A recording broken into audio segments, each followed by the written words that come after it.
Also sprach Zarathustra von Strauss. 5 Wörter dazu, die mir einfallen, sind Sonnenaufgang, Oktave, Naturtöne, Drahtseil und Strahlen.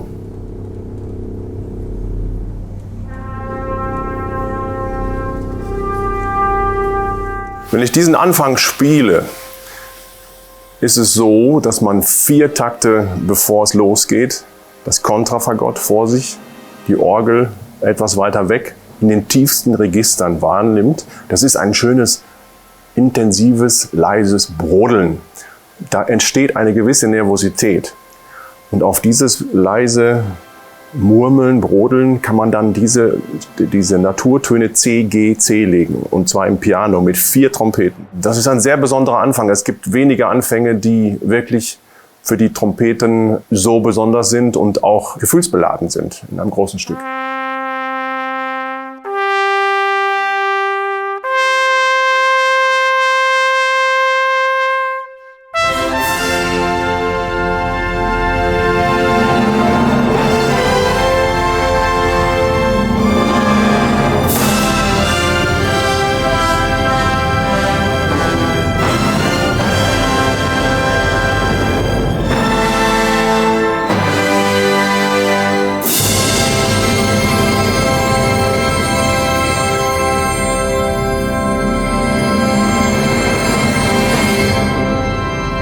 Richard Strauss hat sich für sein Werk, also sprach Zarathustra, von dieser Vorlage, Friedrich Nietzsches, also sprach Zarathustra, inspirieren lassen.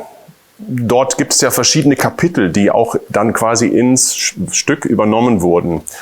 Die Frage ist, braucht man das tatsächlich, um mit der Musik klarzukommen oder um die Musik zu verstehen? Ich sage nein.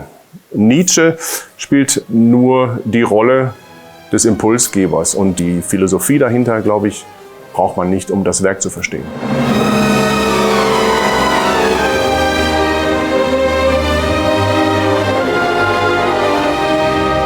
Das Besondere an diesem Stück, also sprach Zarathustra, ist für mich persönlich als Trompeter, dass es eigentlich fast nie davon weggeht, nur ein Grundgerüst an Tönen zu geben, dass man laut oder leise oder hoch oder tief abliefert, Quinte, Oktave, Quarte. Es ist sehr reduziert, aber trotzdem sehr prägnant, sehr herausfordernd.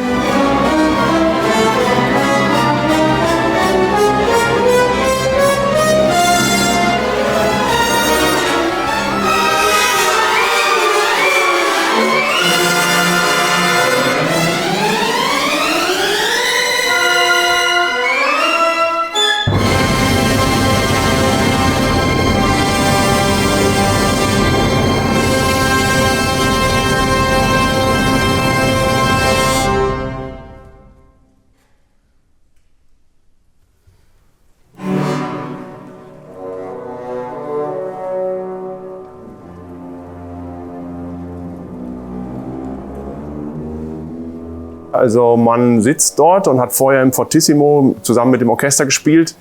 Anschließend ist es so, dass diese herausfordernde hohe Oktavstelle sich so anfühlt, als wenn man da ohne Netz und doppelten Boden im Zirkus steht, ja, also und dieses Dam da dam di spielt.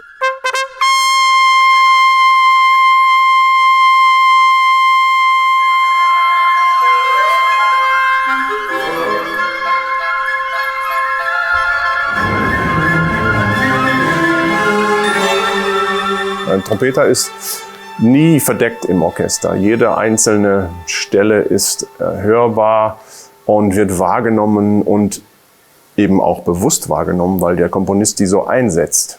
Verstecken ist nicht.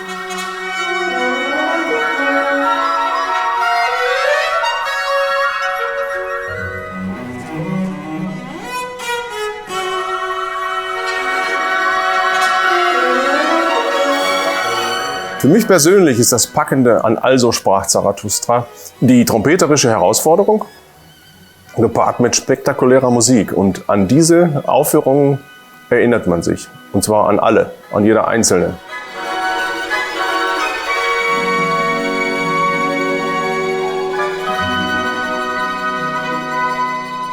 Das sind Kopien der Trompetenstimme, die ich bei meiner ersten Zarathustra-Aufführung benutzt habe. Diese Kopien habe ich mir gemacht als Übekopie und die sind jetzt ungefähr 30 Jahre alt. Die schleppe ich seitdem mit mir rum. Und da habe ich dann manchmal auch kleine Einzeichnungen drin, die ich selber dann bei bestimmten Aufführungen gebraucht habe. Aber man fühlt sich einfach wohl mit dem Material, das man aus seinem Schrank wieder rauszieht und denkt man, kennt man schon, haben wir schon gemacht.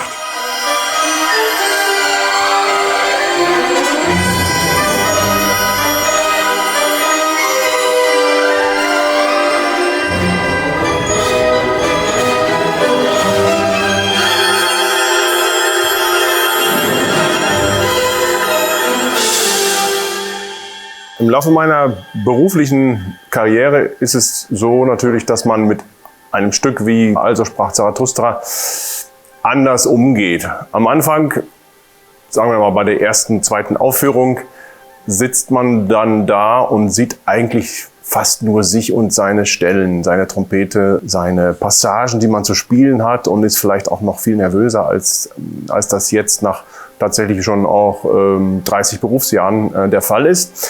Dadurch kann ich im Konzert diese Musik auch viel besser genießen.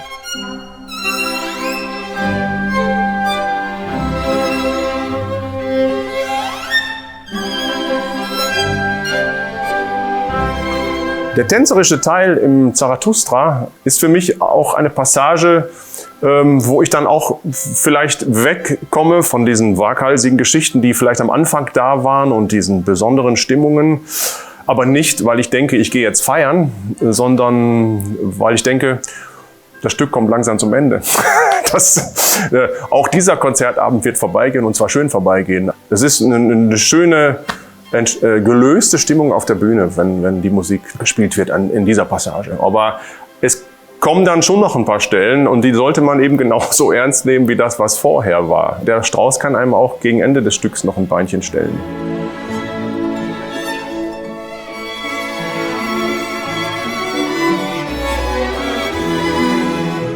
Ich bin ganz ehrlich, auflegen zu Hause, eine CD mit Zarathustra, dafür ist da viel zu viel los. Also es beschreibt ja nicht eine einzige Stimmung. Es hat also unglaublich viele verschiedene Stimmungen. Also ich würde mir das jetzt nicht bei einem Glas Wein mit meiner Frau auflegen, das ist Quatsch.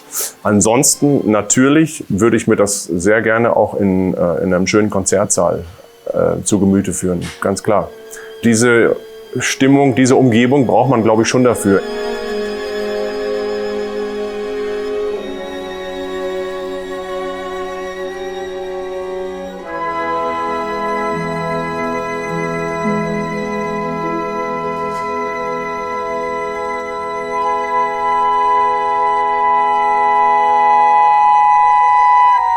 Wenn ich das Ende von Also sprach Zarathustra höre, ist es so, dass musikalisch eigentlich nur Fragezeichen entstehen. Da gibt es keine Antwort. Es steht tatsächlich am Ende, wenn ich das vom harmonischen oder vom musikalischen aus sehe, C-Dur gegen H-Dur, wo jeder Musiker im Endeffekt sagt, das kann ja nicht passen. Ja, aber es ist dann nochmal die Idee wirklich von Strauss oder auch Nietzsche, Universum und Individuum, Universum und Mensch, Natur und Mensch.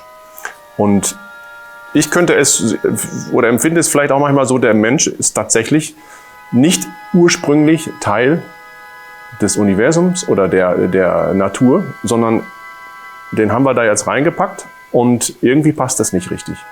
Am Ende bleibt das zwiegespalten, ne? Und so hört es dann auch auf.